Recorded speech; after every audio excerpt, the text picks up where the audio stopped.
Sí, Pinar. buenas noches a todos amigos de la Spot. Hoy continuando lo que es el caballito de batalla de la Sociedad Panameña de Ortopedia, que es afianzar la docencia y particularmente con los residentes.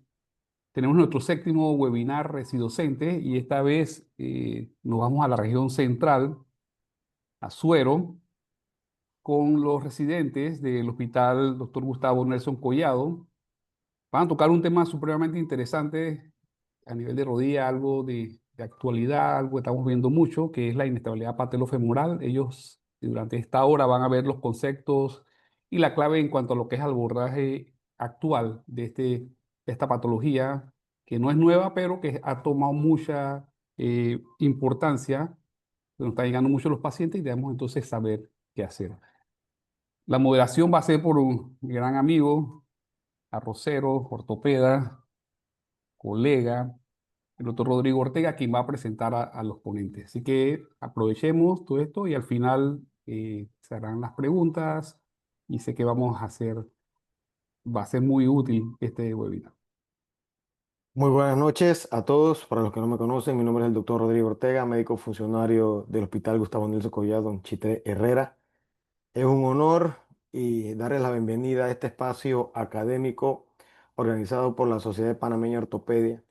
En esta ocasión contamos con la participación de nuestros residentes, el doctor Ángel Tamaría, la doctora Breika Jaén, el doctor Jaime Vázquez, con un interesante tema, la inestabilidad patelofemoral. Le exhortamos a prestar atención. Recordamos que esto es un espacio abierto para el intercambio de conocimientos y, como dijo el maestro Rinaldo, las preguntas y respuestas al final de la conferencia. Adelante, chicos. Hola, muy buenas noches. En la noche de hoy les vamos a hablar acerca de la inestabilidad patelofemoral, conceptos claves y abordaje actual.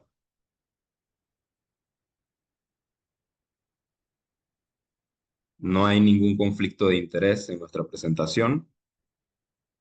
A modo de introducción, cabe resaltar que la luxación rotuliana aguda es un problema que afecta comúnmente a personas adolescentes y adultos jóvenes.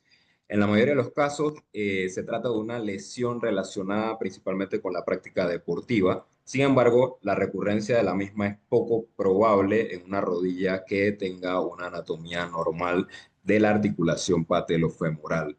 Por ello, la recurrencia de esta va a alcanzar hasta el 60% en casos en los que ya se ha presentado una primera luxación patelofemoral.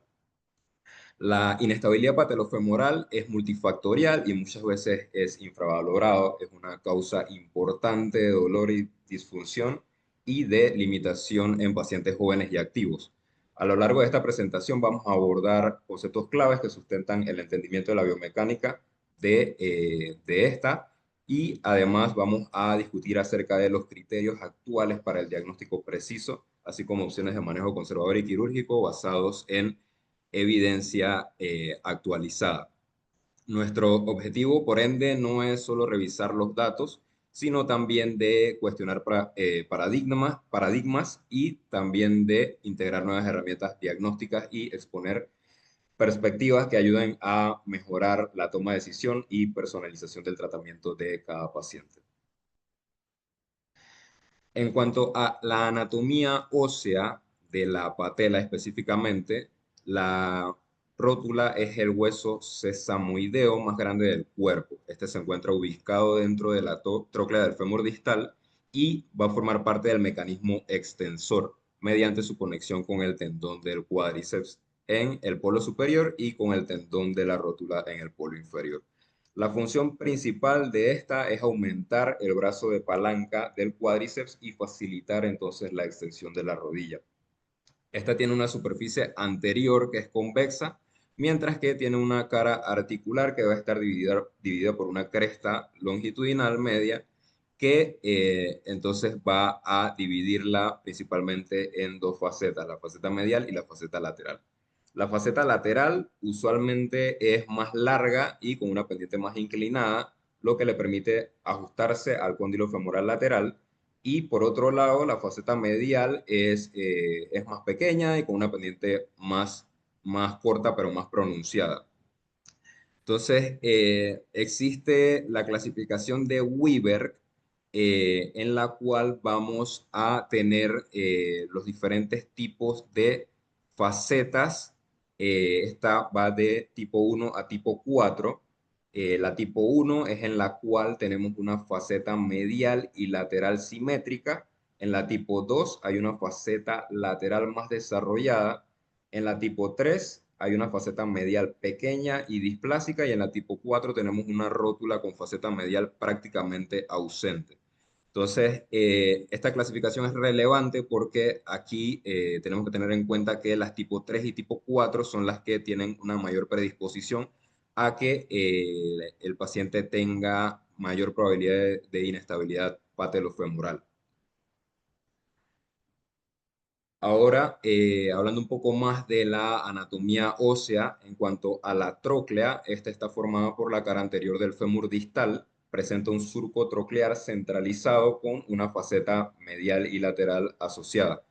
El cóndilo lateral es más grande y se extiende más proximalmente que la faceta medial.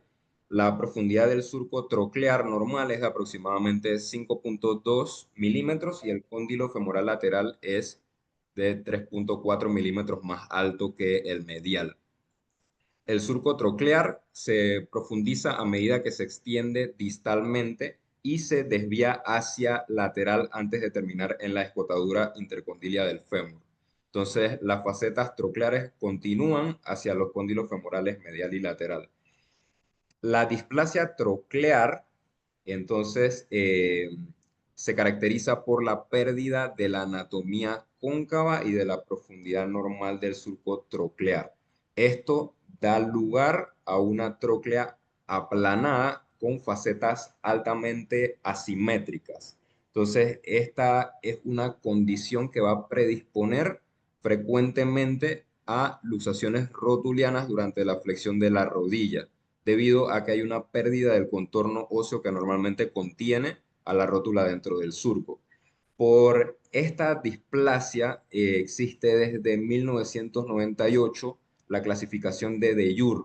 En ella se clasifica de tipo A tipo D el nivel de displasia de la faceta medial. Entonces, en la tipo A tenemos un surco troclear poco profundo, aún cóncavo, con facetas simétricas. En la tipo B tenemos un surco plano o convexo, una faceta medial pequeña o ausente. En la tipo C tenemos un surco en forma de doble cóndilo con una faceta lateral prominente. Y en la tipo D vamos a tener una faceta con iguales características que las del tipo C, pero tiene también una cresta supratroclear. Entonces, de aquí cabe tener en cuenta que las tipo C y tipo D son las que van a presentar una mayor predisposición a episodios de luxación o inestabilidad patelofemoral. Ahora, hablando acerca del mecanismo extensor de la rodilla, tenemos que el mecanismo del cuádriceps es un contribuyente fundamental a la estabilidad dinámica de la articulación patelofemoral. El tendón del cuádriceps está formado por la convergencia de cuatro músculos: el recto femoral, el vasto lateral, el vasto medial y el vasto intermedio. Entonces, el tendón resultante de estos cuatro se va a formar a nivel de 5 centímetros proximal de la patela y se inserta en el polo superior de la misma. Posteriormente, desde el polo inferior de la patela se va a originar el tendón rotuliano, que tiene una longitud promedio de más o menos 4,6 centímetros y un ancho que va entre los 24 y 33 milímetros. Entonces este se va a insertar en la tuberosidad tibial, ligeramente lateralizado con respecto al eje longitudinal del miembro inferior. Hablando ahora de los tejidos blandos mediales específicamente, vamos a tener a este nivel el músculo vasto medial oblicuo, que es uno de los músculos más importantes de la mecánica rotuliana, ya que constituye el principal mecanismo estabilizador dinámico que restringe el desplazamiento lateral de la rótula. En un estudio se observó que la debilidad de este músculo vasto medial oblicuo incrementa la traslación lateral de la rótula durante la simulación del movimiento, principalmente entre los 0 y 15 grados de flexión. Por ende, se reconoce que la hipoplasia o displasia de este músculo es una de las principales causas de inestabilidad rotuliana dinámica. Y el fortalecimiento de este músculo, entonces, es un pilar fundamental para la rehabilitación de muchos trastornos patelofemorales. El ligamento patelofemoral medial, entonces, va a representar el principal mecanismo pasivo de contención frente a la traslación lateral de la rótula. Este puede aportar hasta el 60% de la resistencia al desplazamiento lateral de la rótula, principalmente entre los 0 y 30 grados de flexión, siendo vital para mantener la estabilidad patelofemoral.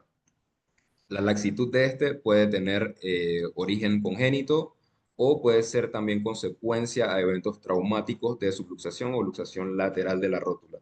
Este se origina en un punto ligeramente proximal y posterior al epicóndilo medial y distal al tubérculo del aductor. Su inserción se da en la superficie proximal y medial de la rótula. Tiene entonces una longitud promedio de 53 a 55 milímetros y un ancho que puede variar entre 3 y 30 milímetros, ensanchándose típicamente en la zona de inserción en la patela. Ahora, clasificando los tejidos blandos mediales según las capas de Warren y Marshall, vamos a tener que la capa 1, siendo la capa superficial, es la más externa, inmediatamente profunda a la fascia profunda del muslo. Esta va a incluir la fascia crural, el retináculo medial de la rótula y la banda medial del músculo sartorio. La capa 2 o intermedia, que es la más importante porque contiene estructuras que van a ser los principales estabilizadores, siendo estos el ligamento patelofemoral medial y el ligamento colateral medial superficial. Entonces, esta capa tiene suprema relevancia para la reconstrucción del ligamento patelofemoral medial. La capa 3 o capa profunda es la capa que contiene la cápsula articular propiamente dicha y las estructuras íntimamente relacionadas con ella. En cuanto a los tejidos blandos laterales, estos por el otro lado se van a clasificar a dividir más bien en una capa superficial y una capa profunda.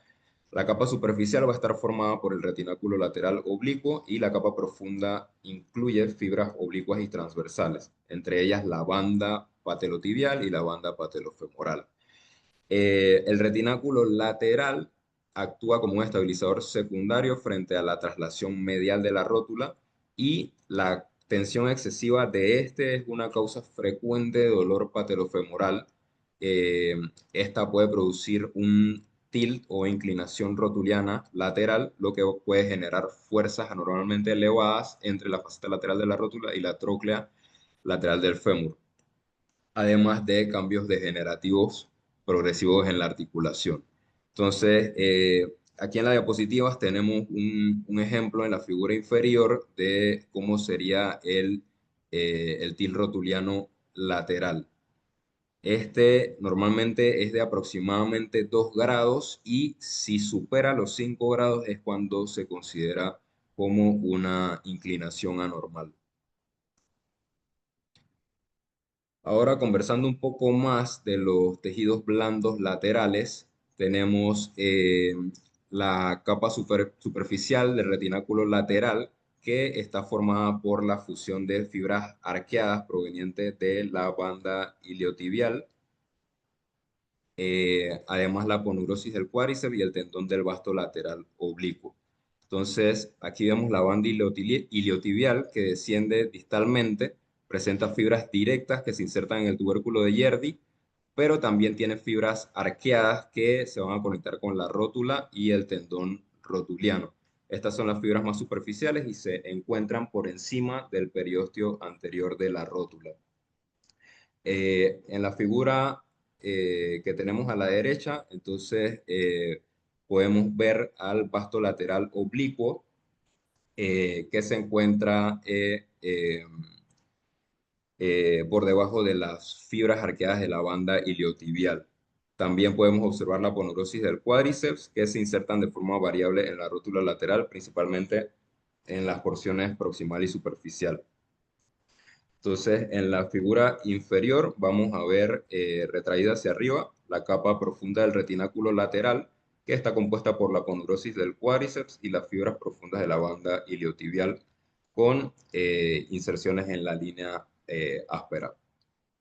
La capa profunda también tiene los ligamentos patelofemorales laterales, el cual es un engrosamiento de la capa facial profunda que se inserta aproximadamente en la mitad proximal de la rótula y se fija en promedio justo distal y anterior al epicondilo femoral lateral. También cabe mencionar que a este nivel tenemos los ligamentos patelomeniscal lateral y el patelotibial lateral, que son más profundos. Entonces, integrando un poco más lo ya mencionado en cuanto a la anatomía ósea y de tejidos blandos, ahora voy a conversar acerca de la biomecánica de la articulación patelofemoral medial. A este nivel, como mencionaba, tenemos el ligamento patelofemoral medial, que es el principal estabilizador estático contra la traslación lateral de la rótula, principalmente entre los 0 y 30 grados de flexión. Este va a aportar alrededor del 60% de la resistencia a la luxación lateral en extensión o en flexión temprana. Tiene propiedades biomecánicas, entre ellas resistencia a la tracción de 208 a 216 newton y una rigidez de 18 a 42 newton por milímetro. Además, tenemos a este nivel el músculo vasto medial oblicuo, que es el principal estabilizador dinámico de la rótula hacia medial y su activación guía el centrado de la misma al inicio de la flexión. Este se inserta en la superficie superomedial de la rótula y en la aponeurosis del cuádriceps. Tiene además un ángulo de tracción de más o menos 50 grados en dirección proximal y medial con respecto al eje del fémur y al tener este ángulo de tracción va a contrarrestar el tirón lateral del vasto lateral oblicuo. A este nivel también tenemos el ligamento patelotibial medial que nos brinda una fuerza de resistencia a tracción de 170 newtons y aumenta su resistencia cuando el ligamento patelotibial femoral medial está ausente.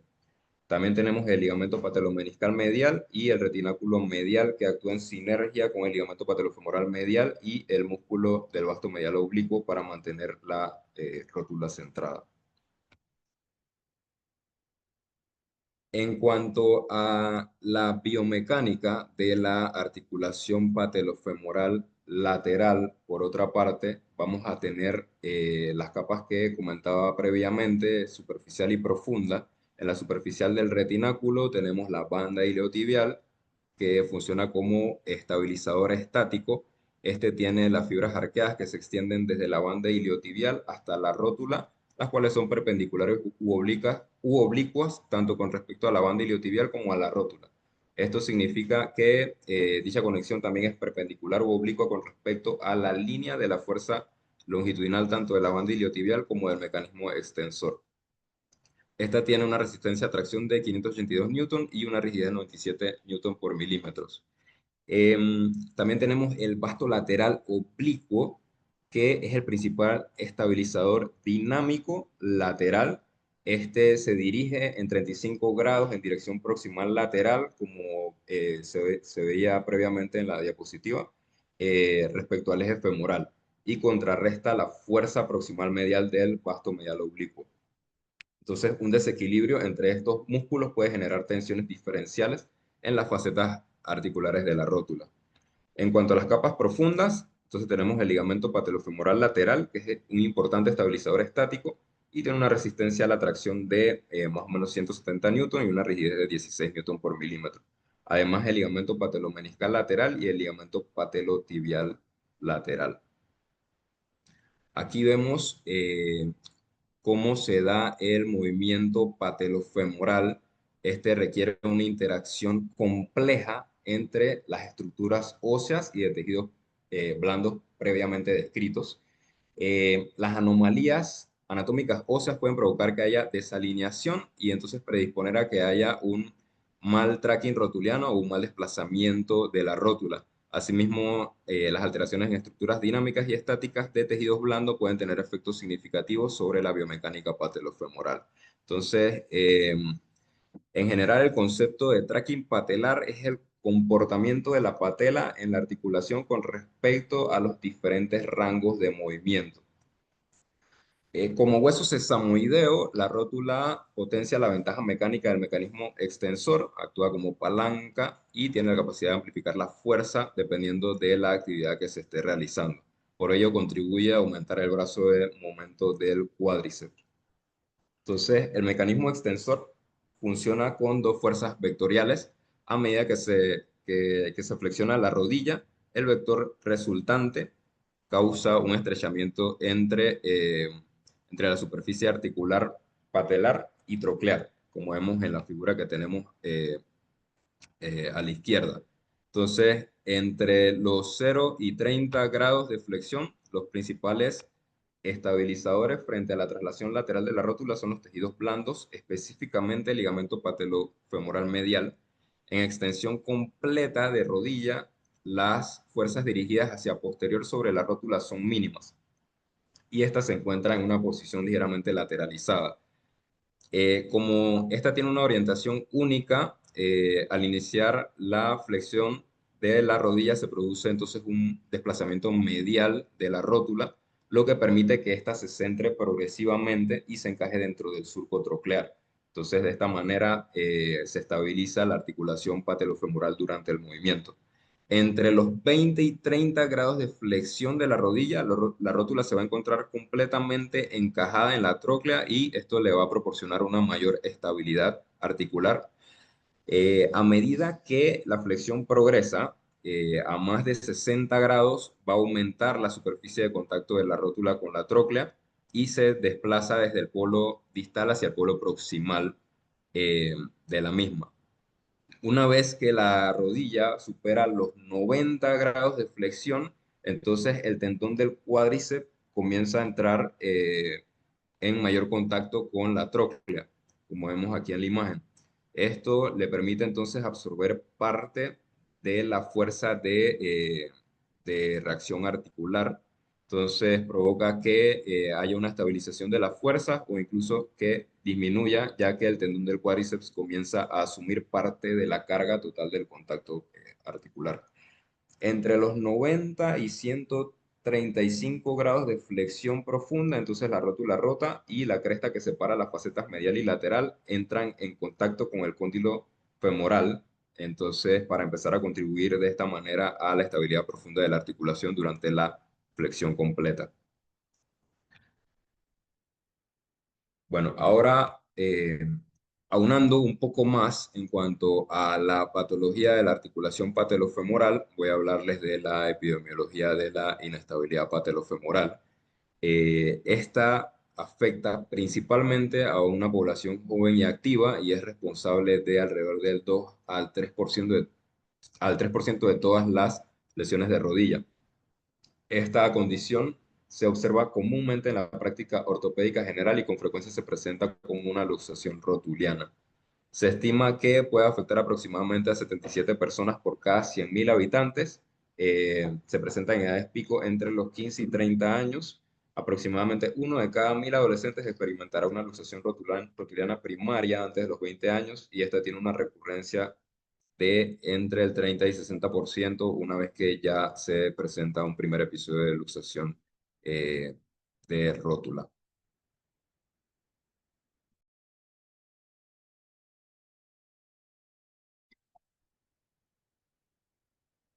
Buenas noches. Para continuar con la charla,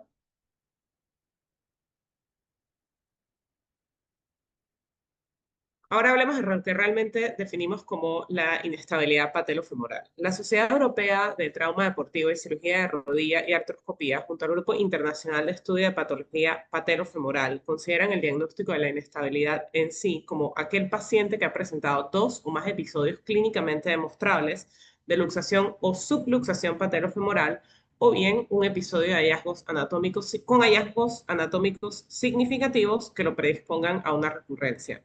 Es decir, en resumen, hablamos de 2 episodios es igual a una inestabilidad recurrente, y un episodio más hallazgos anatómicos significativos, hablamos de un paciente de alto riesgo y se considera una inestabilidad funcional. Entonces, ¿qué hacer en el primer episodio de luxaciones patelofemorales? Para las luxaciones rotulianas de primera vez, el enfoque usualmente e históricamente conocido ha sido predominantemente tratamiento conservador, exceptuando en aquellos casos en que existan fracturas condrales u osteocondrales. Sin embargo, los pacientes se enfrentan a riesgos de recurrencia y a una disminución de la función. Por lo tanto, la comunidad especializada en la patología patelofemoral debe replantearse continuamente esta regla establecida. El tratamiento de los pacientes que han sufrido una luxación rotuliana por primera vez aún es controversial.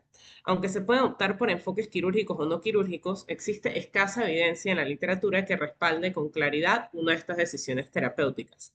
Sin embargo, hoy comprendemos que la mayoría de las luxaciones agudas de la rótula son resultados de alteraciones anatómicas estructurales. Bajo esta premisa, y con la adecuada comprensión de la patología que conduce a este evento, las luxaciones, se puede dar un tratamiento personalizado a cada paciente. Entonces, es importante destacar que las luxaciones rotulianas, por primera vez, con frecuencia provocan lesiones en la superficie articular. Estudios artroscópicos actuales documentan lesiones contrales u osteocordirales hasta en un 71% de los pacientes tras un evento de luxación aguda. Esto en pacientes jóvenes es un hallazgo especialmente preocupante debido al riesgo de acumulación progresiva de lesiones condrales, lo que puede conducir a un daño temprano y un desarrollo temprano de artritis postraumática si no se corrige dicha inestabilidad. De ahí la importancia de tomar un abordaje adecuado desde nuestro primer episodio de luxación. Entonces, independientemente de cuál sea el mecanismo, traumático o no, en el primer abordaje que le damos a la luxación, lo primero que debemos realizar es una historia clínica detallada de nuestro paciente. Debemos conocer el nivel de actividad física de nuestro paciente, antecedentes personales y familiares de inestabilidad, eventos anteriores, síntomas relacionados, otros diagnósticos clínicos, médicos, sensaciones de salidas previas, sensaciones de inestabilidad previa de la rótula, episodios de reducciones espontáneas o no, si han sido asistidas, y los síntomas previos, como por ejemplo dolor patelar o dolor anterior de la rodilla.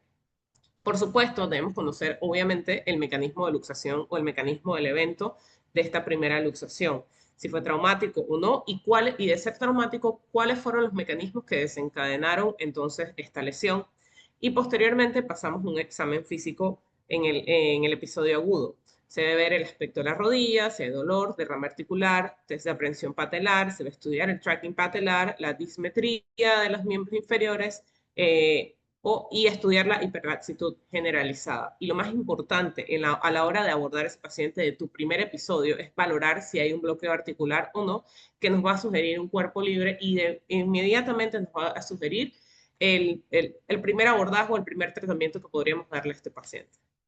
Entonces, en el examen físico, a la inspección general, lo primero es hacer una evaluación de la alineación global del miembro inferior, senovalgo, recurvatum, torsiones femorales o tibiales. Se observa el estado muscular del cuádriceps femoral, la atrofia muscular, en especial en el vasto medial. Se nota la dismetría, si hay hiperlaxitud articular, y si encontramos este hallazgo en nuestros pacientes, utilizar la escala de Beighton para sospechar o documentar este estado de hiperlaxitud. Entonces se pasa a la palpación. El dolor a la palpación, en especial en el borde medial de la rótula, es bastante sugestivo de esta lesión. Se debe palpar también la articulación patelofemoral, se debe ver cómo está el movimiento de la articulación como tal para ver si hay cuerpos libres o lesiones osteocondrales. Se palpan los retináculos tanto mediales como laterales y la tuberosidad tibial anterior en caso de sospechar de una tendinopatía asociada. Se ve la movilidad patelar, se evalúa la movilidad tanto lateral como medial de la patela en extensión. Normalmente se habla de 1/4 o 1/2 de la anchura patelar, es el movimiento normal que está de tener. Excesiva movilidad lateral ya nos va a sugerir de un daño al ligamento patelofemoral medial, pero en casos de haber tenido pacientes que tienen intervenciones previas por esta patología, si hay una traslación medial mayor de la esperada, podemos hablar entonces de una inestabilidad medial iatrogénica tras la liberación lateral mal indicada. Entonces se pasa a ver el test de aprehensión patelar o el clásico test de Friedbank. En este se ve el paciente en decúbito supino con la rodilla de 0 a 30 grados de flexión y se empuja lateralmente la rótula, y vamos a ver que es un resultado positivo en aquellos pacientes que manifiesten aprehensión, contracción o de contracción del cuádriceps. Entonces pasamos al test del J-sign, perdón, al test del J-sign, donde vamos entonces a ver que se observa un trayecto rotuliano durante la extensión activa de la rodilla desde la flexión. Este desplazamiento lateral repentino, que va a ser en forma de J, indica un tracking lateral anómalo. Y por último, la evaluación muscular, donde vamos a evaluar específicamente el vasto medial y se va a identificar atrofia, debilidad, retraso en la contracción del mismo o en comparación al cuádriceps contralateral. Se observa si hay hipoplasia o disfunción del mismo como un factor predisponente a la inestabilidad. Entonces, en nuestro primer episodio de luxación traumática, sabemos que entre el 61% al 72% de estas luxaciones estarán relacionadas a algún tipo de actividad deportiva. Usualmente se asocian a un giro, contacto o caída, frecuente en deportes más que nada de contacto. Estos pacientes, pero pueden llegar a pacientes que no tengan historia previa de inestabilidad generalmente, y que esta pueda, en caso de que se presente de esa manera, va a tener una reducción espontánea usualmente. Si no hay lesión osteocondral ni cuerpos libres asociados, se puede iniciar un tratamiento conservador. ¿Esto qué llevaría? Entonces, hablaríamos de una inmovilización parcial no estricta, aproximadamente 2 a 3 semanas de progresión, con posterior aumento de los grados de flexión y la progresión del movimiento de nuestro paciente. Se asocia a crioterapias, analgesia, cargas progresivas e inicio precoz de fisioterapia, enfocándonos más que nada en el fortalecimiento del vasto medial y el control neuromuscular. Se hacen evaluaciones seriadas de nuestros pacientes cada 6 a 12 semanas. En el caso de lesiones osteocondrales mayores, que haya un ligamento patelofemoral medial roto con cuerpo libre o inestabilidad franca, se debe dar una indicación quirúrgica temprana, es decir, una reconstrucción del ligamento patelofemoral medial y del tratamiento de la ruptura o fractura osteocondral. Entonces, en esta diapositiva podemos observar el mecanismo más clásico de las luxaciones patelofemoral agudas en traumas deportivos. El paciente realiza el giro y posteriormente vamos a ver la luxación patelofemoral que conocemos. Entonces, en nuestro primer episodio de luxación, las luxaciones traumáticas, ¿qué exámenes o qué estudios de imagen debemos pedir? Evidentemente, debemos empezar por lo más simple y son nuestras radiografías que tenemos a la mano todos.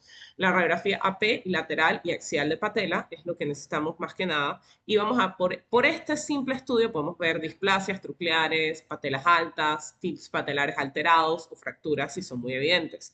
Pero, ¿qué nos dice la literatura actualmente? Estamos hablando de resonancias magnéticas precoces. Eso es lo que la indicación se está dando. Idealmente en las 2 primeras semanas, donde se evalúa entonces ya lesiones de ligamento patelofemoral medial y lesiones osteocondrales o cuerpos libres que muchas veces no son visibles en radiografías. Entonces, estas fracturas osteocondrales posteriores a las luxaciones patelofemorales agudas son generalmente fracturas por avulsiones de los estabilizadores mediales de la rótula o fragmentos condrales u osteocondrales libres que se encuentran dentro de nuestra articulación. Una revisión sistemática reciente nos muestra que las lesiones condrales de la rótula y de la tróclea se evidenciaron en resonancias magnéticas entre un 85 a 97% de pacientes, respectivamente, mientras que los fragmentos articulares libres se observan hasta en un 11.5% de los casos. Es bien importante pedir este estudio porque ya, como conversaremos en diapositivas siguientes, vamos a ver que las clasificaciones y las indicaciones de tratamiento van entonces ya de la mano de la resonancia y no del CAT, aunque este no deja de tener una importancia dentro de nuestros diagnósticos, ya que si es el único estudio de imagen más allá de las radiografías que contamos, también podemos valorar realizarlo. Entonces, nuestro primer episodio de luxación. ¿Cuál es el workshop? ¿Cuáles serían los pasos a seguir? Lo primero, debemos descartar fracturas osteocondrales. Lo segundo, estudiar alteraciones anatómicas preexistentes. Y por último, valorar el estudio neuromuscular de nuestro paciente o el estado neuromuscular de nuestro paciente. Todas estas cosas nos llevan a estudiar las alteraciones anatómicas preexistentes en los pacientes que sufren este episodio. Entonces, estos serían como los 3 puntos más importantes a seguir una vez que se nos presenta el paciente con una luxación en su primer episodio.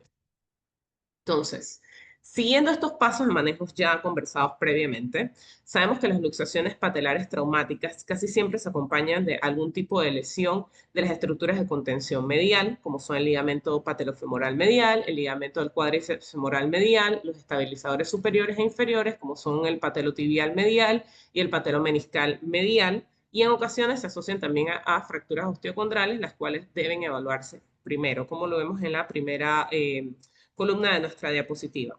En el siguiente paso lo encontramos en nuestra siguiente columna, la columna del medio. Hablamos que se debe estudiar alteraciones anatómicas preexistentes en nuestros pacientes. Buscaremos la articulación patelofemoral. ¿Cuáles son esas cosas alteradas que van a volver a nuestra articulación inestable dentro de la atrofia? Entre ellas encontramos la atrofia o debilidad del vasto medial, una patela alta, un tilt patelar alterado, un ángulo Q aumentado, distancias TT-TG aumentadas, los retináculos laterales tirantes o displasias trocleares. Y finalmente, en nuestra última columna encontraremos el último paso. Es necesario valorar el estado neurológico y musculoesquelético general de nuestro paciente para identificar factores sistémicos que puedan afectar la biomecánica del miembro inferior, favoreciendo las luxaciones patelares o bien para detectar la coordinación neuromuscular deficiente en los músculos del tronco o las extremidades. Entre los factores más comunes tenemos la debilidad de los abductores de la cadera, las alteraciones biomecánicas del miembro inferior, rodillas en valgo, recurvatum, malrotaciones, laxitud ligamentaria e inestabilidad del core. Entonces, esto nos lleva a la controversia actual en cuanto al primer episodio de luxación patelofemoral, conservador versus quirúrgico. Las indicaciones absolutas de tratamiento quirúrgico en un primer episodio de luxación patelofemoral van a ser fracturas osteocondrales desplazadas, fragmentos libres intraarticulares grandes, usualmente hablamos entre 1 a 1.5 centímetros que comprometan la superficie articular y requieran reducción y fijación, fracturas por avulsión del complejo medial patelofemoral, especialmente si involucran el borde medial de la rótula o el fémur, y que comprometen la reinserción de este ligamento, que es un estabilizador principal. La interposición articular de fragmentos osteocondrales, que lo vamos a encontrar cuando haya bloqueo en el primer examen que se le realiza al paciente, y estas van a limitar el rango de movimiento y provocan lo que ya conversamos, el bloqueo mecánico, inestabilidades persistentes con luxaciones irreductibles. Aunque es raro en un primer episodio, si la persona lo ha presentado antes y no se había dado cuenta, o si no hay una reducción espontánea o manual, se requiere de una intervención quirúrgica urgente.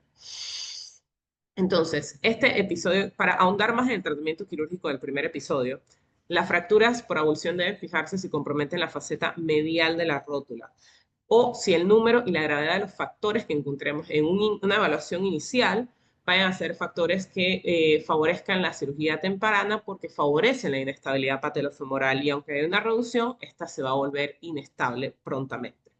Los fragmentos osteocondrales intraarticulares libres deben reducirse anatómicamente y fijarse si es posible con pines absorbibles. Sin embargo, la fijación de ciertos fragmentos puede ser imposible. Entonces, a eso vamos a hablar de fragmentos menores de 1 a 1.5 centímetros deben ser extraídos porque no son fijables.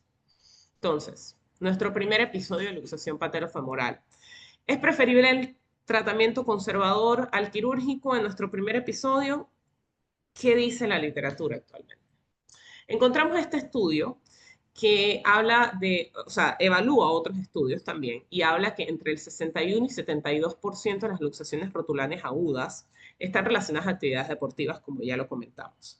Como consecuencia de esta patología patelofemoral, las luxaciones tienen un impacto significativo en la pérdida del tiempo dedicado al deporte o al trabajo de nuestros pacientes. En el primer estudio que vemos aquí en la diapositiva, se habla que un 26.4% de los pacientes tratados de forma conservadora van a regresar a la actividad sin restricción a los 3 años y las tasas de recurrencia se van a encontrar entre el 17 al 71% después del primer episodio.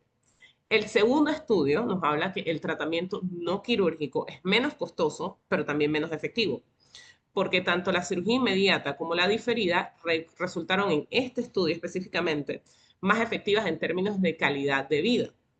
Y por último, el último estudio de Pagliassi es un metaanálisis de 10 estudios con 510 pacientes y nos llega a la conclusión de que hay menor riesgo de recurrencia en el grupo quirúrgico a corto y mediano plazo. Además, nos habla que el puntaje de Kujala de estos pacientes a corto plazo favorece al grupo no quirúrgico, pero a largo plazo no hay diferencias entre ambos grupos. Entonces, nuevamente quedamos en una decisión controversial.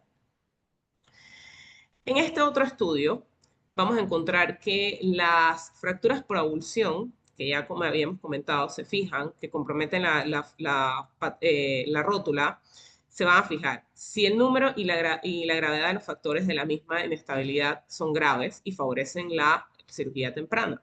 Entonces, estos fragmentos, este estudio, perdón, habla de varios otros estudios y enumera varias conclusiones de ellas, en las cuales se ve que la gran mayoría de ellas no tiene una conclusión de los estudios, de la actividad a seguir, quirúrgica versus conservadora. Entonces, nos da que en alguno de estos hablan que es ligeramente superior solo los quirúrgicos en el retorno a los deportes, solamente. Pero al final no hay un consenso de qué tratamiento se le va a dar a los pacientes. Por último, este metaanálisis de 3 estudios y 171 pacientes se le dio tratamiento, se estudia a pacientes que serían tratamientos quirúrgicos versus conservadores. A estos últimos se les dio seguimiento por un promedio de 24.4 meses, entre un rango de 24 a 108 meses, con una tasa de recidiva del 28.5% y un Kujala promedio de aproximadamente 59. En el grupo tratado quirúrgicamente, el seguimiento promedio fue de 27.2 meses, con un rango entre 24 y 96 meses, con una tasa de recidiva de 6.74% y un puntaje de Kujala promedio de 70.8. Este estudio ha demostrado que existen diferencias significativas en cuanto a la tasa de recidiva y los resultados clínicos y funcionales al comparar la reconstrucción o reparación del ligamento patellofemoral medial con el tratamiento no quirúrgico en pacientes de subluxación primaria o por primera vez. O sea, en conclusión, nos habla de que las mejoras estadísticamente significativas en tasas de recidiva y en puntaje de Kujala en comparación entre pacientes quirúrgicos y no quirúrgicos. Pero como todo estudio tiene sus deficiencias, en este caso, el diseño del estudio tuvo problemas ya que el manejo no quirúrgico no siempre estuvo claramente definido. Y en algunos casos se incluyó estudios también que no definían el manejo conservador tampoco de los pacientes. Se hablaba de inmovilizaciones estrictas, restricciones de carga, lo cual también había podido contribuir a los resultados desfavorables en el grupo de tratamiento conservador. Aparte que también se observó una gran variabilidad en los protocolos de rehabilitación puestos a cada paciente. Entonces, llegamos a la conclusión de que se requieren estudios clínicos aleatorizados, multicéntricos, bien diseñados, con protocolos quirúrgicos y no quirúrgicos claramente establecidos y además de protocolos de rehabilitación que estén establecidos previamente para abordar los sesgos e inconsistencias de la literatura actual que nos llevan nuevamente a que no haya un consenso en el tratamiento del primer episodio de luxación. Entonces, sabemos y conocemos que el primer episodio de luxación patellofemoral usualmente es aquel episodio traumático. Es el paciente que nos llega a cuarto de urgencias, posterior a una actividad deportiva, y que es el que más conocemos. Pero existen pacientes que se presentan a la consulta con esto, luxaciones atraumáticas. Estas luxaciones ocurren con gestos mínimos, actividades cotidianas. Suelen haber antecedentes de hiperlaxitud, pacientes que en algún momento tuvieron algún tipo de diagnóstico de esta índole, displasias anatómicas, múltiples subluxaciones previas, luxaciones en otras articulaciones y no han sido atendidos previamente. Más común en adolescentes, más común en mujeres o en personas con trastornos de colágeno. El abordaje recomendado al encontrar un paciente de este tipo es tener una alta sospecha de inestabilidad estructural crónica. Merchant et al., apoyaron esta idea. Ellos dicen que ninguna luxación patelofemoral atraumática se da a una articulación patelofemoral normal. Entonces se acuña por primera vez el término displasia patelofemoral para englobar todos los factores anatómicos del mecanismo extensor de la rodilla que están anormalmente desarrollados y van a predisponer a una inestabilidad rotuliana. Entonces sabemos que estos pacientes que se presentan así a la consulta, en un 95% de las veces tendrán recurrencia. Es imprescindible realizar un estudio minucioso de todas las causas subyacentes de los pacientes con luxaciones atraumáticas. Estos pacientes deben recibir algún tipo de atención inmediata para poder entonces tomar una decisión ya sea quirúrgica versus conservadora de estos tratamientos. Entonces, sabiendo que estos pacientes se van a presentar con factores de riesgo anatómicos que van a hacer que su articulación patelofemoral sea inestable, debemos conocer cuáles son estos factores de riesgo anatómicos para la recurrencia de la luxación patelofemoral. Existen muchas infografías, como la que encontramos en la diapositiva, que nos va a hablar de estos factores. El primero es la patela alta. El segundo, la displasia troclear. El tercero, una TT aumentada. El tilt patelar. Antiguamente se conocía como un riesgo anatómico. Hoy por hoy sabemos que es una consecuencia de otros factores anatómicos. Más tarde conversaremos un poco de ello. Vamos a encontrar que esos son los factores óseos, por así decirlo. Pero no son los únicos. Vamos a tener también los factores musculares, donde va a haber displasias del vasto medial, alteraciones en el equilibrio entre las estructuras laterales y mediales, con una tirantez o un overpull de las estructuras laterales, y por último, alteraciones de las estructuras mediales. Aparte de eso, también encontramos alteraciones en la anteversión femoral, en las torsiones tibiales, mal alineamiento en valgo y lateralización del tubérculo tibial, entre las más comunes. ¿Qué tal? Muy buenas noches a todos. Bueno, ya para entrar en la parte de la cirugía, la carta o el manejo quirúrgico, la planificación quirúrgica de estos pacientes, vamos a seguir ahondando un poquito más en los principales factores de riesgo que nos van a predisponer a que nuestra articulación patelofemoral sea inestable.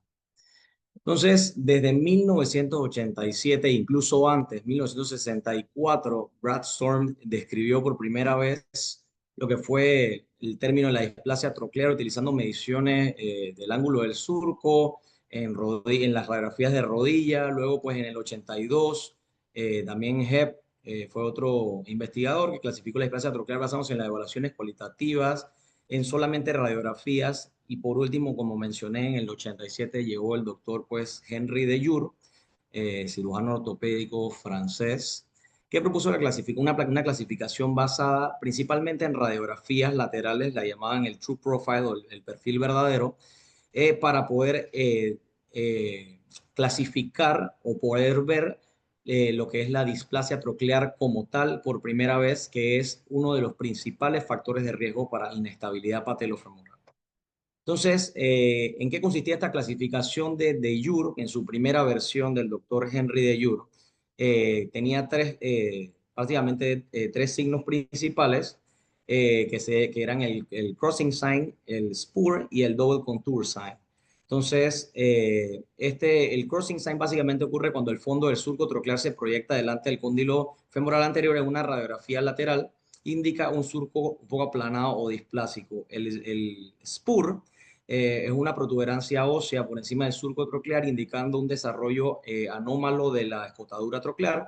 Y el double contour sign o el signo de doble contorno es una visualización de un doble perfil del cóndilo medial secundario a una hipoplasia del mismo. Entonces, esto era lo que teníamos a la mano. El CAT se utilizaba básicamente para ver algunos otros factores como los malalineamientos, torsión tibial externa o una versión femoral aumentada. Pero desde ese entonces se hablaba de la displasia troclear como el principal factor de riesgo en un 96%. Ellos catalogaban también en el 87 el tilt rotuliano más de 20 grados en un 83% de las causas de inestabilidad, un TTTG aumentado más de 20 con un 56% y la patela alta lo dejaban por último en un 30% de las causas de inestabilidad. Luego avanzó el tiempo Y bueno, siguiendo los pasos de su padre, el doctor Henry de Jur, viene entonces el doctor David de Jur. O sea, en el 98 saca la segunda versión, pues, de esta clasificación de displasia troclear, basada no solamente en el True Profile de las radiografías laterales de rodilla, que tenían exactamente los mismos signos, o sea, el Double Contour Sign, el SPUR y el Crossing Sign, sino también le añadió el corte axial de la tomografía computarizada para de clasificar entonces los diferentes tipos de surco troclear según las variaciones anatómicas que tenían. Y pues la mencionamos previamente antes del doctor Santamaría, pues de la A a la D, pues dependiendo de la hipoplasia o displasia del cóndilo medial y la convexidad o concavidad del surco troclear, asimismo predisponía a una inestabilidad. Entonces, ¿en qué quedamos hoy en día? O sea, ¿cuál es la solución? O sea, antes era primero las radiografías laterales, luego entonces radiografías laterales más CAT. Sin embargo, pues a pesar de que estas dos primeras siguen teniendo gran utilidad, como mencionó la doctora Jaén, lo que ha causado es que hay una gran heterogeneidad a la hora de tomar decisiones y a la hora de realizar una planificación quirúrgica y por lo tanto de documentar data que nos funcione a todos para poder estandarizar realmente los procedimientos quirúrgicos y poder tener algo más objetivo. Entonces, pues se plantea la pregunta de si la resonancia magnética será entonces la solución. Realmente, últimamente se ha ido popularizando más el uso de la resonancia magnética. Ha demostrado que la resonancia magnética, aparte de que en la mayoría de las luxaciones patelofemorales vamos a encontrar o necesitar evaluar ciertas estructuras como las lesiones del ligamento patelofemoral medial, las lesiones de los fragmentos osteocondrales, también nos permite realizar las mediciones de estos factores de riesgo que vamos a seguir mencionando, iniciando por la displasia troclear, y se plantea entonces la resonancia magnética como una solución o una alternativa que nos permita objetivizar el manejo quirúrgico de la inestabilidad patelofemoral. Y surge entonces este estudio que nos trae el doctor David de Jur, que fue realizado en el 2024, publicado este año en 2025, que es adaptando la clasificación de Jur 2.0 en 1998 de mediciones basadas en el CAT y en radiografías que son cualitativas a mediciones cuantitativas basadas en la resonancia magnética. Entonces, el propósito de este estudio del que comentaba el doctor de Jur fue adaptar la clasificación del espacio troclear para que se utilice exclusivamente la resonancia con el fin de facilitar el proceso de la planificación y basarse únicamente en mediciones cuantitativas, lo que permitiría entonces objetivizar el manejo y el tratamiento de nuestros pacientes de manera personalizada y que pueda ser aplicada correctamente por todos los ortopedas a nivel mundial y en todo tipo de instituciones. Entonces, llegamos a este momento en el que estamos intentando objetivizar el manejo de la inestabilidad patelofemoral, lo que nos puede permitir un tratamiento quirúrgico individualizado, una identificación y medición cuantitativa de los principales factores de riesgo para inestabilidad, una planificación quirúrgica a base de una sola herramienta, la resonancia magnética, y una toma de decisiones más objetiva. Entonces llegamos a la cirugía a la carta y a la clasificación del doctor de Jur versión 3 2025. Sabemos que la resonancia magnética, como mencioné, hoy en día es lo más probable sea la solución a esta controversia.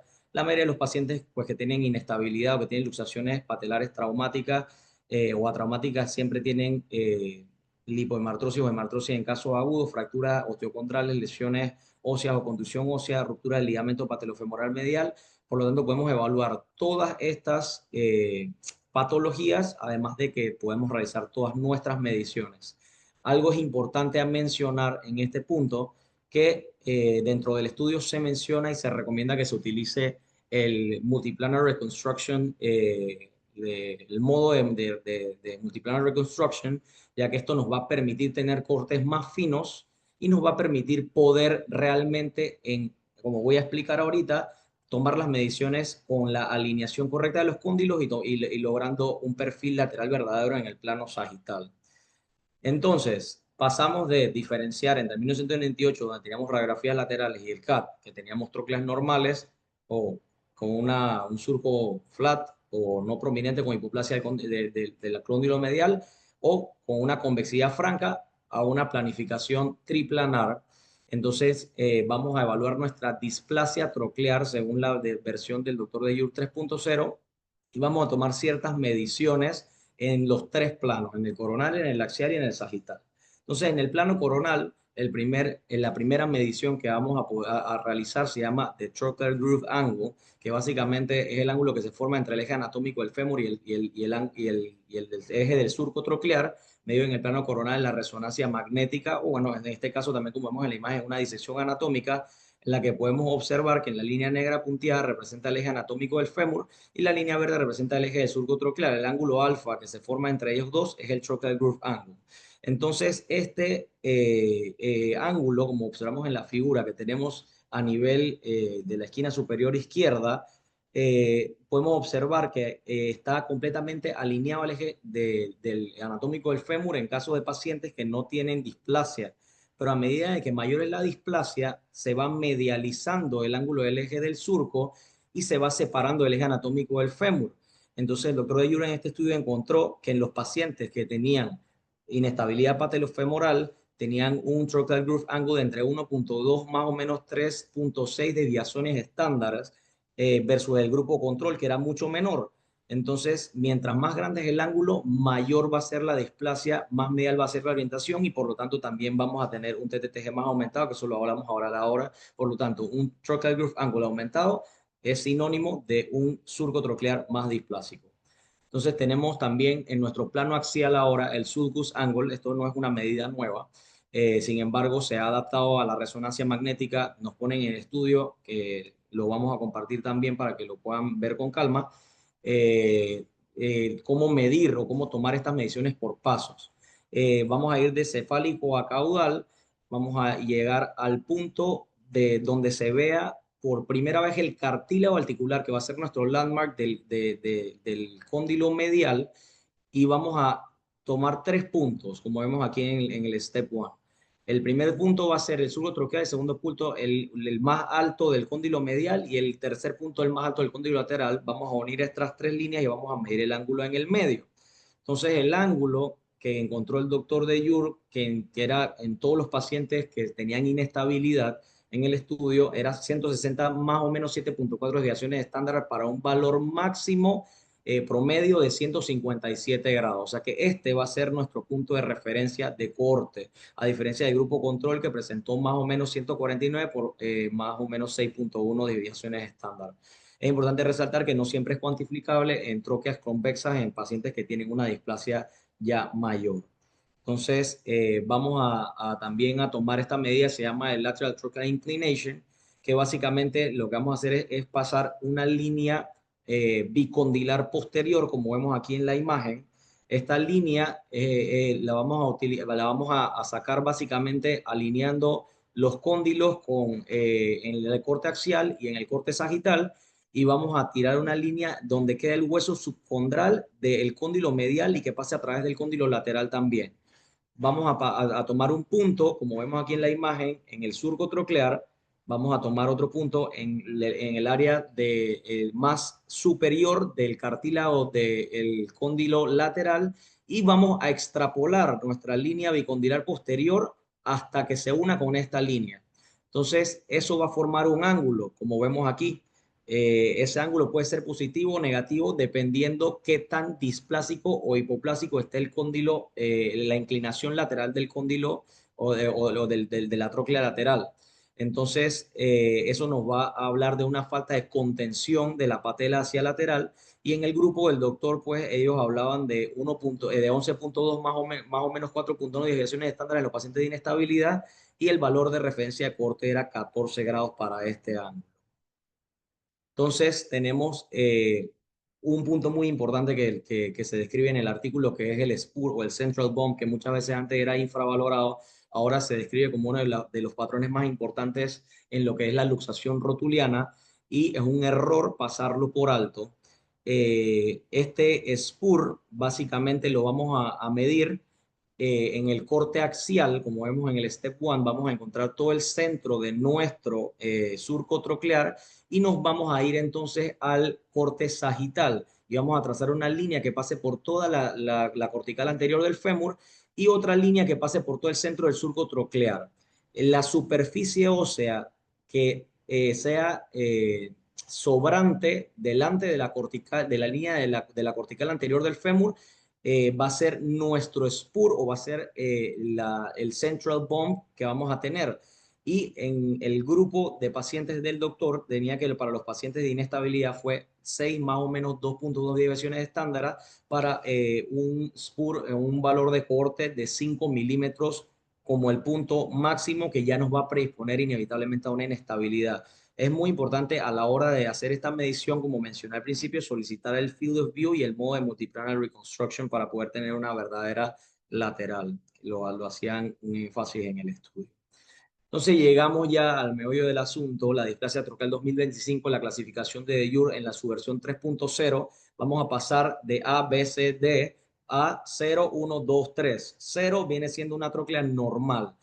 Valores, un spur menos de 5 milímetros, un sulcus angle de menos de 157 grados, un lateral trochlear inclination de más de 14 grados y un trochlear groove angle de menos de 5 grados. La tipo 1 o de bajo grado va a ser un spur menos de 5 milímetros, un sulcus angle de entre 157 y 179 grados, ya un poco más elevado, un lateral trochlear inclination entre 1 y 14 grados y un trochlear groove angle entre 5 y 11.9 grados. De moderado grado o tipo 2, un spur sigue siendo de menos de 5 milímetros, ya probablemente por la convexidad de nuestra tróclea. No vamos a poder medir el sulcus angle, como mencioné, ni nuestro lateral trochlear inclination. Esto ya nos habla de una displasia de por lo menos de grado moderado y un trochlear groove angle de entre 7 y 13 grados. Y por último, pues tenemos la de alto grado, que vendría siendo un spur mayor o igual a 5 milímetros, un sulcus angle de más de 157 grados o no medible, un lateral trochlear inclination de menos de 14 grados o no medible y un trochlear groove angle de 9 a 16 grados, como vemos, va aumentando. Entonces tenemos acá un resumen básicamente de la nueva clasificación del doctor Dejure para displasia troclear, que es nuestro principal y primer factor de riesgo a descartar en un paciente que tiene una inestabilidad patelofemoral. Entonces, segundo factor de riesgo, la patela alta. También medible en la resonancia magnética. Se hizo ajustes en los valores que usualmente conocíamos del 1.2 de Catón de Shams a 1.16 debido solamente a la precisión que tiene la resonancia magnética versus otros estudios como el CAT o las radiografías simples y se disminuyó el valor en la resonancia magnética en vez de 1.2 a 1.16 en los pacientes que tenían inestabilidad patelofemoral. Y esto es un estudio que compartimos acá que se llama la introducción del nuevo índice para evaluar el engagement de patelofemoral en el plano sagital en la resonancia magnética. Entonces, eso se llama ahora el Patellar Height Index, que va a ser de 1.16 el valor de cohorte. Ahora también tenemos otro segundo factor que entra en riesgo para evaluar, entre comillas, una patela alta, y se llama el Sagittal Patellar Engagement Index. Esta medición, ¿qué es? Básicamente es el porcentaje de congruencia que hay entre la superficie articular de la patela con el surco troclear. Entonces, el doctor Dejure nos habla de que un engagement para que sea una patela funcional alta y no tenga el riesgo mínimo de inestabilidad secundaria a una patela alta debe ser por lo menos del 40%, tirando un valor alrededor de menos de 38% de engagement, ya es un valor que nos va a predisponer a inestabilidad. Entonces, ¿cómo nosotros vamos a calcular nuestro Sagittal Patellar Engagement Index? Básicamente vamos a medir nuestra nuestra superficie articular patelar y vamos a irnos desde el pómulo inferior de la patela hasta el surco troclear donde tenga contacto la patela con el surco. Y vamos a dividir esto, la distancia del surco entre la distancia o la longitud patelar y eso nos va a dar, lo multiplicamos por 100 y nos va a dar el porcentaje del engagement patelar en el surco. Entonces tenemos el tercer punto, o no menos importante, que es el TTTG, que básicamente pues es igual que lo que se toma en el CAT. Vamos a trazar nuestra línea bicondilar posterior, vamos a trazar una línea que pase hasta todo el centro del surco troclear y vamos entonces a irnos a la tuberosidad tibial anterior y extrapolamos o medimos esta distancia entre la tuberosidad tibial anterior y el centro del surco troclear, solamente que al igual que con la patela alta y el índice del patellar height index, que es el catón de Shams básicamente en resonancia, el valor en vez de ser 20 va a ser 14 milímetros. O sea, se hizo el ajuste para poder que el estudio sea más preciso por la precisión que tiene la reconstrucción multiplanar de la resonancia magnética. Entonces, llegamos a nuestro workshop. Vamos a identificar nuestros 3 factores de riesgo principales que ya no incluyen dentro de todo el tilt patelar, como mencionó la doctora Jaén antes. El tilt patelar es más una consecuencia, lo habla en el estudio, de el desbalance y de la inestabilidad, que es un factor de riesgo como tal. No es un factor, es una consecuencia. Así que nuestros 3 factores de riesgo van a ser la displasia troclear, basada en la nueva clasificación, el Patellar Height Index, que básicamente es el catón de Shams en la resonancia magnética, y el Sagittal Patellar Engagement Index, que lo vamos a utilizar para ver patelas altas, y el TTTG. Entonces, no olvidar pues, los factores de riesgo secundarios, pero que no son cuantificables, como la versión femoral aumentada, la presión tibial externa, es en valgo y todo lo anteriormente mencionado, que tampoco hay que pasarlo por alto. Estamos hablando de medidas cuantitativas. Entonces, nuestra cirugía a la carta, ¿cómo la vamos a planificar? Si tenemos una displasia troclear, ¿cuándo hacemos trocleoplastía o cuándo no hacemos trocleoplastía?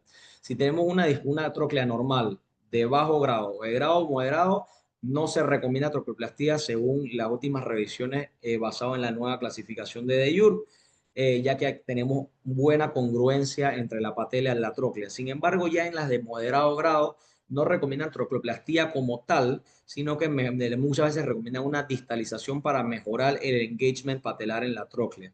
Sin embargo, ya en las tipo 3 o de alto grado sí se recomienda realizar una trocleoplastía profundizadora, sobre todo por el factor de riesgo más importante dentro de la displasia troclear que mencioné, que es el SPUR, mayor de 5 milímetros, que saca completamente a la patela en su engagement con la tróclea y nos va a predisponer a un tracking lateralizado inherente. Entonces, la trocleoplastía básicamente se hace profundizando 5 milímetros, que es la profundidad troclear anatómica en una tróclea no displásica, ¿no?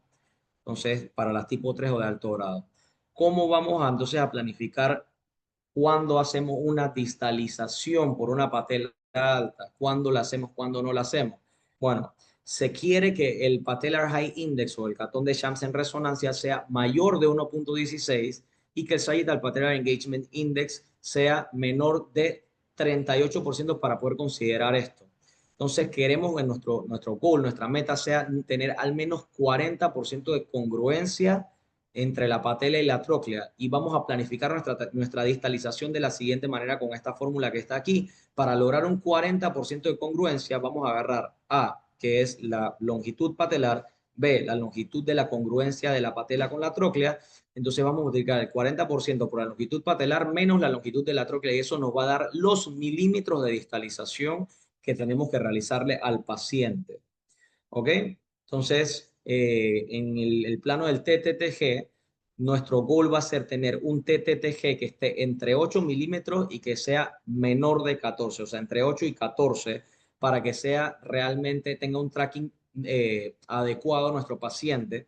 Y tenemos que saber que 1 milímetro de medialización equivale a 1 milímetro de corrección del TTTG. Por ejemplo, si tengo un paciente que le realicé la medición del TTTG y me dio 18 y yo quiero llevarlo a 10 milímetros, el TTTG, tendría que hacer una medialización de 8 milímetros en la corrección. Entonces, para culminar, pues nosotros tuvimos un caso acá en el hospital. Fue una paciente femenina de 37 años sin antecedentes personales patológicos, sin antecedentes de relevancia quirúrgicos ni heredos familiares. Tenía más de 10 episodios de luxación atraumática patelofemoral izquierda. Su primer episodio ha sido hace más o menos 12 años, ya con una limitación funcional importante, y la paciente tenía un Cujala de 7. Entonces, la señora camina incluso con bastón. Le hicimos el examen físico, tenía aprehensión positiva, tenía edema, tenía el J-sign invertido, hipermovilidad patelar aumentada. Entonces, nosotros decidimos hacerle la planificación de la cirugía a nuestra paciente y esto fue lo que realizamos. Disculpen. Entonces, le hicimos nuestras mediciones, no sé qué pasó aquí, se fue. Ahora sí, le hicimos nuestras mediciones y pues medimos nuestro SPUR, y aquí se ve clarito, tenía 4.65, menor de 5 milímetros, tenía un sulcus angle de menos de 157 grados, que nos dio 142, tenía un lateral trochlear inclination que era 15.6, o sea, era más de 14, un trochlear groove angle de 5, o sea, estaba bastante bien, pero sí tenía un patellar height index, un Catton de Shams de 1.4 y un sagittal patellar engagement index de 32%, o sea que está debajo de 38%, y un TTTG de 18.71, como vemos acá en todas nuestras imágenes. Para temas de displasia troclear tenía un de Jure 0 o normal, por lo tanto no requería trocleoplastía. Entonces, ¿qué le ofrecimos a nuestra paciente? Le ofrecimos una reconstrucción del ligamento patelofemoral medial, una osteotomía de tuberosidad tibial anterior con distalización más medialización de la misma. La distalización la calculamos, como mencionamos previamente, 0.4 por 35, que era la longitud patelar, y 10, que era el subcutáneo, por una distalización de más o menos 4 milímetros, y una corrección del TTTG de más o menos 5 milímetros. Entonces, estos fueron nuestros hallazgos intraoperatorios, un recorrido artroscópico inicial. Vemos el tracking lateralizado, vemos claramente cómo tiene ya desgaste ahí, una contromalacia grado 3, quizás 4, cuando realizamos la condroplastía de la faceta lateral, y aquí pues le estábamos realizando la condroplastía previo el procedimiento abierto que íbamos a realizarle. Luego de eso, pues realizamos nuestra osteotomía de la tuberosidad tibial anterior. Utilizamos la técnica de Emslie-Trilat, no le hicimos Fulkerson. La Fulkerson es cuando realizamos una anteromedialización. En esta paciente no vimos signos de hiperpresión patelar como tal, así que le realizamos una medialización pura y se le realizó una distalización de más o menos 4 o 5 milímetros, que era lo que habíamos planificado, como estamos viendo acá en los videos. Luego de eso, pues, teníamos, de que realizamos nuestra osteotomía, realizamos la reconstrucción del ligamento patelofemoral medial, lo fijamos con 2 anclas en la patela y un sistema de suspensión cortical ajustable a nivel femoral. Y aquí vemos pues el equipo realizando la reconstrucción del ligamento, poniendo las anclas en la patela, entrando en la segunda capa de Warren y Marshall, y bueno, a nivel de la inserción del patelofemoral medial en el fémur. Y luego de esto, pues tenemos aquí nuestras radiografías postquirúrgicas con nuestra plaquita de sistema de supresión cortical en la cortical lateral del fémur.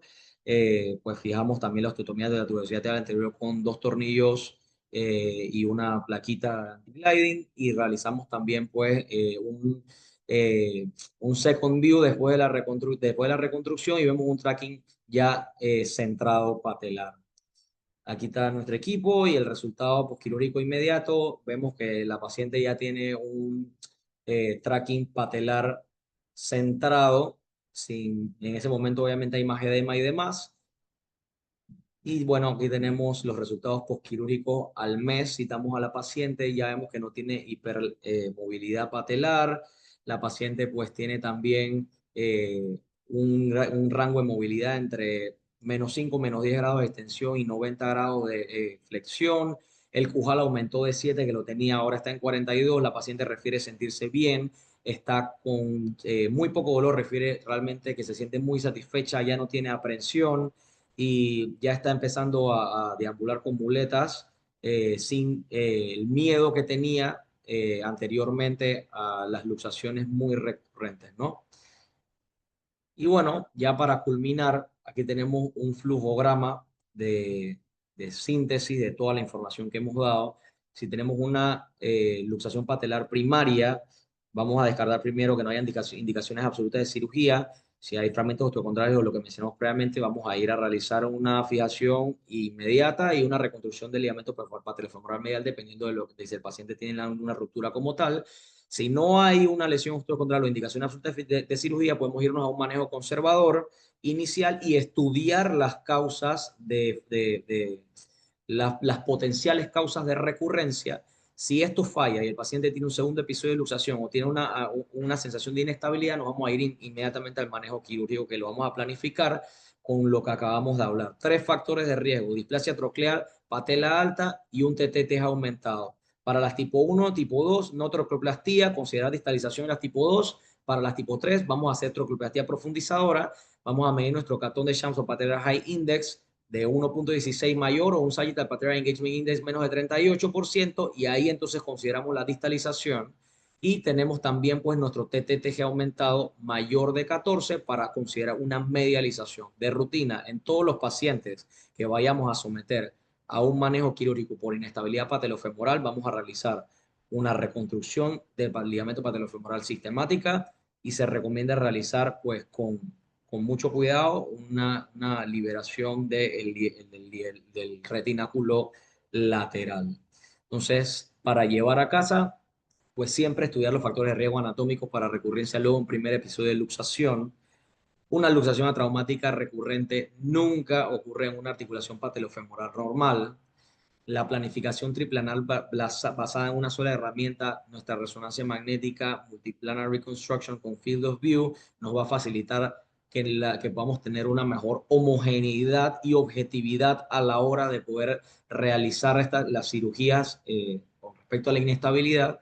No olvidar los 3 factores principales de riesgo mencionados: displasia troclear con la nueva clasificación, basada en resonancia, nuestra patela alta, un TTT aumentado, y por supuesto siempre individualizar cada caso. No olvidarnos de los otros factores que no mencionamos, que no son cuantitativos sino cualitativos, como una aversión femoral aumentada, una torsión tibial externa aumentada, un eje en valgo, un ángulo Q aumentado. Son cosas que también tenemos que valorar en nuestros pacientes, que eso ya es otro tema hablando de osteotomías y demás, pero que también pueden seguir predisponiendo a nuestros pacientes a inestabilidad.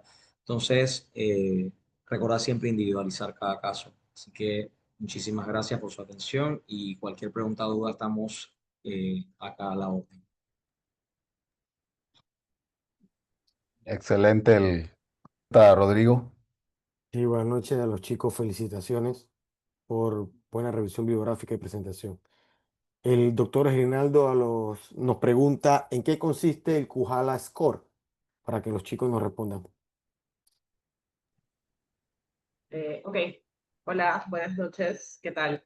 Bueno, el Kujala Score es un score clínico o un cuestionario clínico que fue creado por el doctor Timo Kujala en 1993 en la Universidad de Helsinki.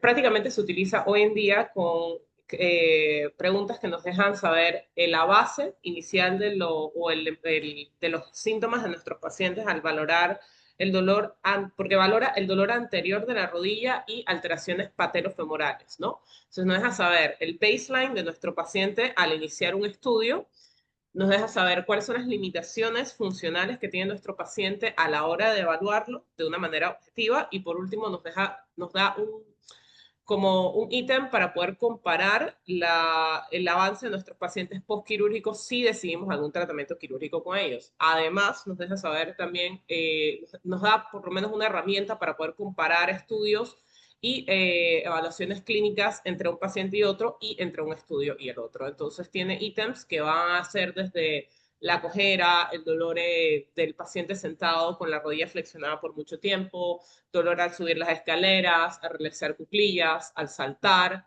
el uso de aids o de algún tipo de aditamento para poder caminar, entre otros. Entonces, cada ítem va a tener su propio score y su score máximo va a ser de 100. Entonces, hablamos que dependiendo de qué vayamos encontrando en cada uno de ellos, va a tener una valoración desde un buen score, que sería lo ideal de 100, hasta scores menores que van disminuyendo entonces la funcionalidad de nuestro paciente. ¿Quieres agregar algo? El doctor Sevillano nos pregunta si existen consideraciones especiales para la toma de la resonancia magnética. ¿Algún detalle en especial? Micrófono, Jaime.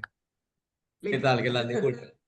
Sí, o sea, el doctor de Yuri en el estudio sí menciona no un equipo especial ni un teslaje específico para la resonancia magnética, pero sí menciona solicitar, eso se puede solicitar con el equipo de radiología, sea, dos modos que se pueden solicitar que son el Multiplanar Reconstruction Mode y el Field of View, que es la visión de campo. O sea, esto permite realmente poder alinear en caso tal, gran problema que hay en estos estudios, muchas veces uno no controla que el paciente tenga cierto nivel de oblicuidad a la hora de toma del estudio en la rodilla o cierto nivel de los grados de flexión. O sea, el multiplanar reconstruction lo que hace es que te permite, o sea, literalmente reconstruir multiplanarmente y alinear cóndilos en lograr una verdadera lateral.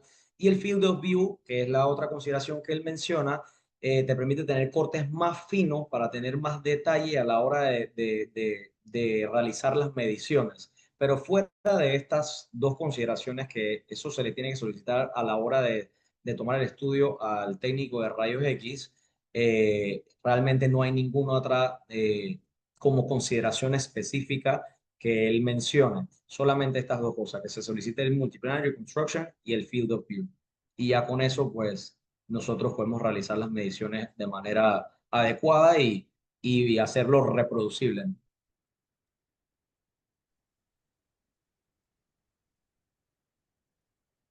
Mm.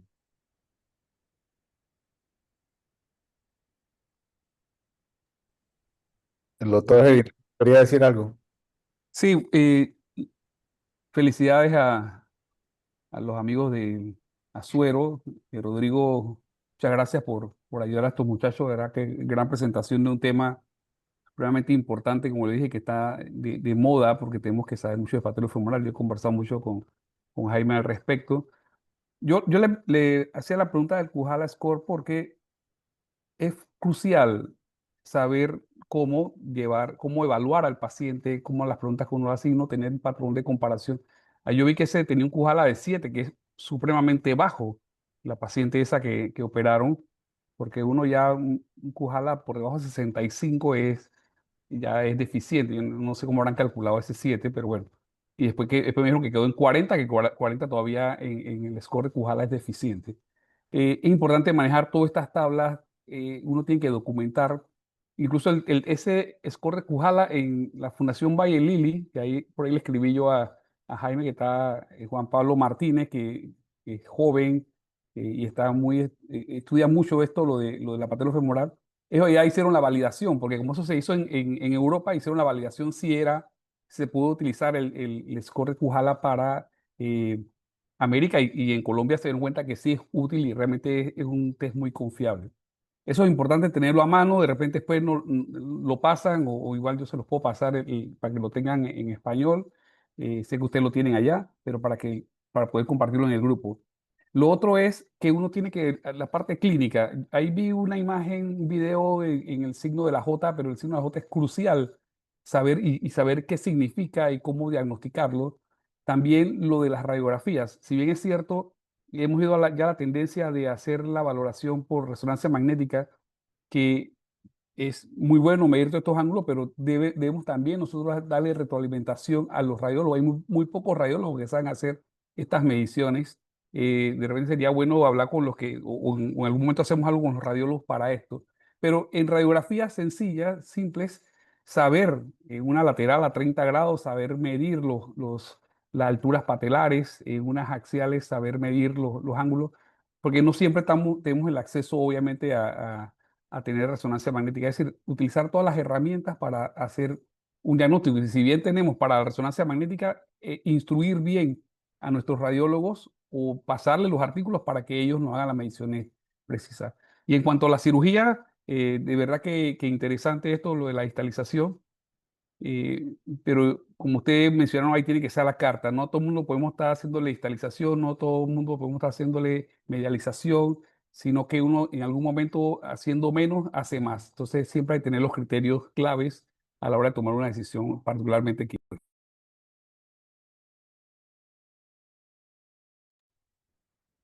Creo que hay otra preguntita ahí en el chat que el doctor Romero hace.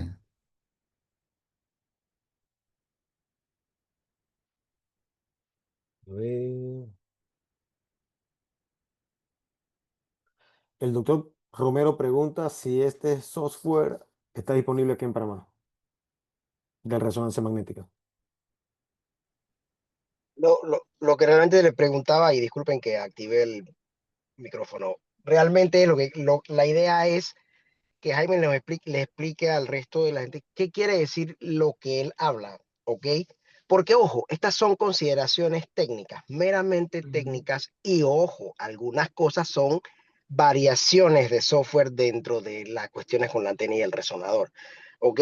Entonces, lo que dijo Gerina lo anterior, realmente aquí, por lo menos de los 5 que creo que son de músculo esquelético que hay, realmente lo manejarán si yo le pido esto o me van a dejar como el grillito cri, cri, cri, y me explico, porque a lo mejor no te va a llegar como tal, y mucho más si lo saben los licenciados de radiología. Entonces, es importante saber eso, pues, porque la idea es que todos hablemos el mismo idioma. Yo creo que lo que dijo el doctor Martínez es lo más indicado, sentarnos con los radiólogos, sobre todo los que hacen músculo esquelético, pues, para coordinar, llamemos. Al final es que todos hablemos el mismo idioma, ¿eh? Digo, yo puedo ver mis imágenes y lo demás, pero si no me llegan con el tipo de corte, tamaño, resolución que yo necesito, no va a ser tan fidedigna ni reproducible, que es lo más importante que dijo Jaime, la medida, ¿no? Creo que el doctor Celi quería decir algo que tiene la mano levantada. Le voy a dar oportunidad de que pueda hablar un momentito. Parece que bajó la mano. Rodrigo, ahí veo una pregunta de un médico de Venezuela, de Puerto La Cruz.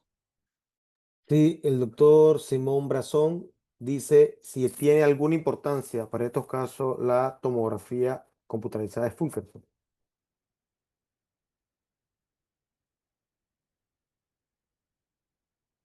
¿La tomografía qué? Axial computarizada de Fulkerson. En Para el hacer. ¿Tiene algo? Fulkerson.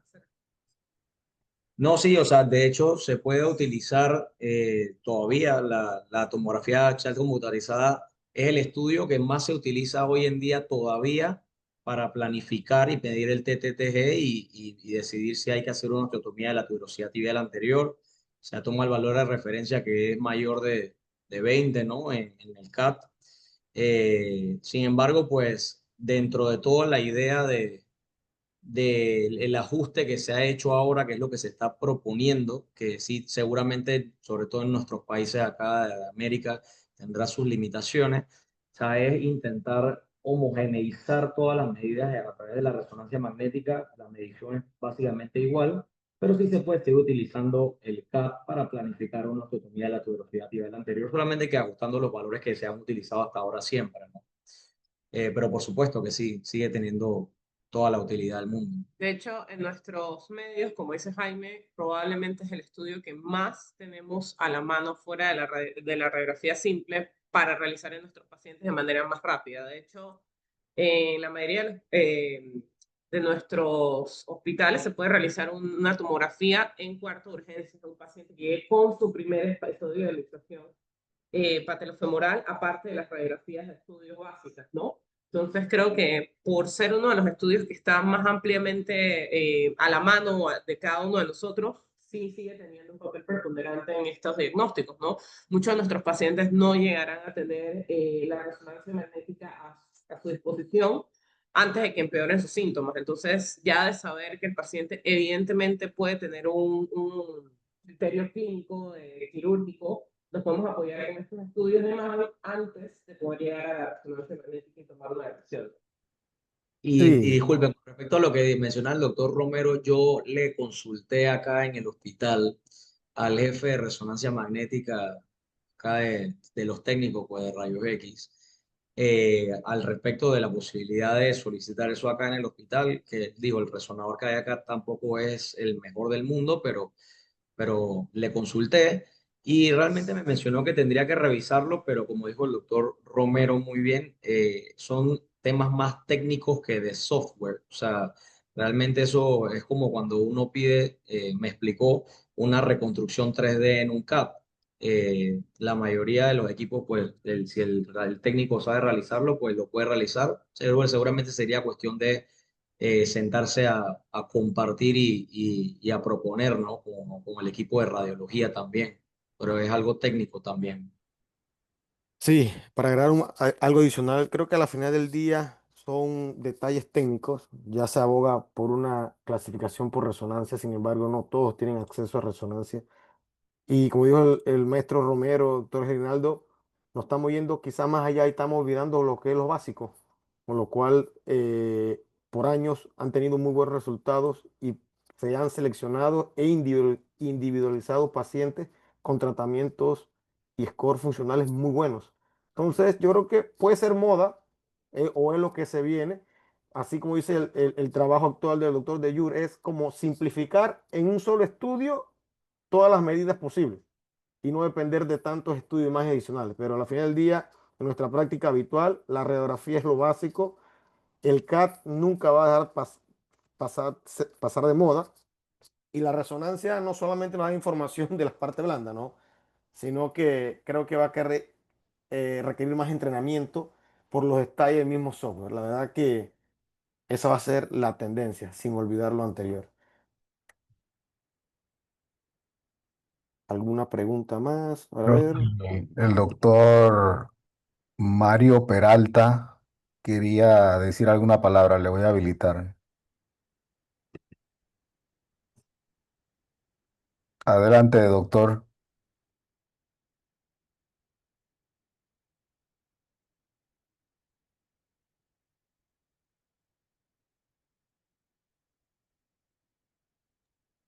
El doctor Mario Peralta que quería decir alguna palabra que tiene apagado el micrófono.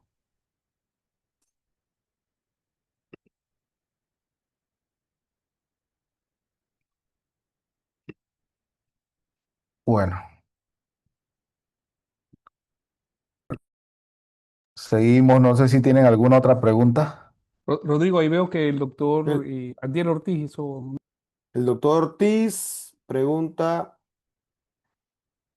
adicional a la historia del examen físico, ¿qué otros estudios adicionales se podrían tomar en cuenta para evaluar deformidades torsionales, tanto femorales y tibiales?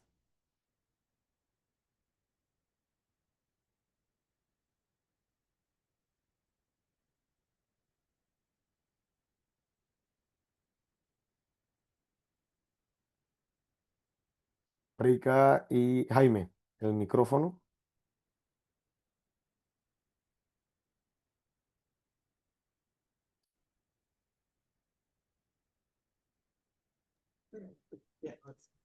¿Qué tal? Una consulta, o sea, ¿qué se podría tomar en cuenta en la historia del examen físico para hacer estudios adicionales? O sea, ¿qué cosas tengo que valorar en mi examen físico para poder determinar si tengo que hacer estudios, si el paciente tiene o podría tener aversión femoral aumentada o una torsión tibial externa o demás? Asumo que no sé si entendí mal la pregunta.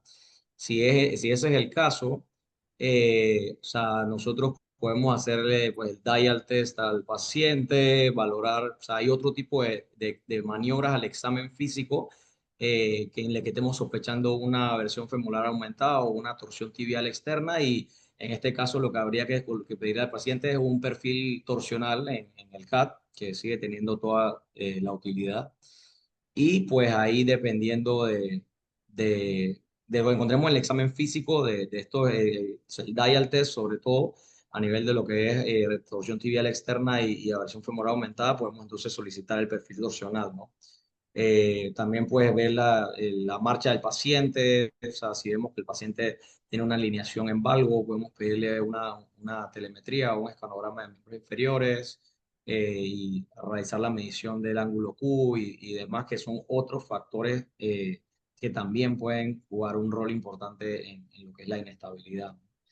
Pero creo que es importante también, revisando el tema más a profundidad, ya metiendo esta otra parte, la parte de todas las maniobras del examen físico para valorar torsión tibial externa y aversión femoral aumentada, no hablando específicamente de trastornos rotacionales.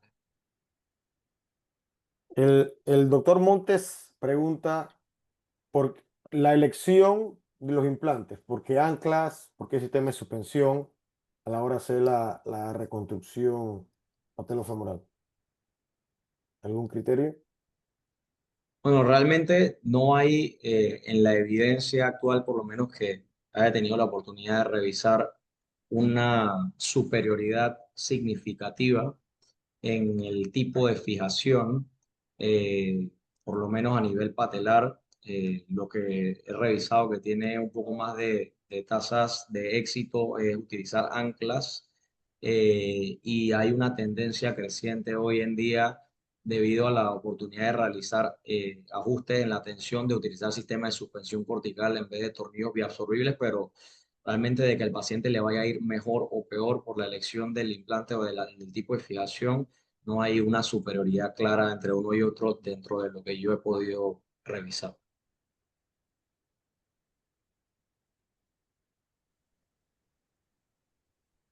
Sí,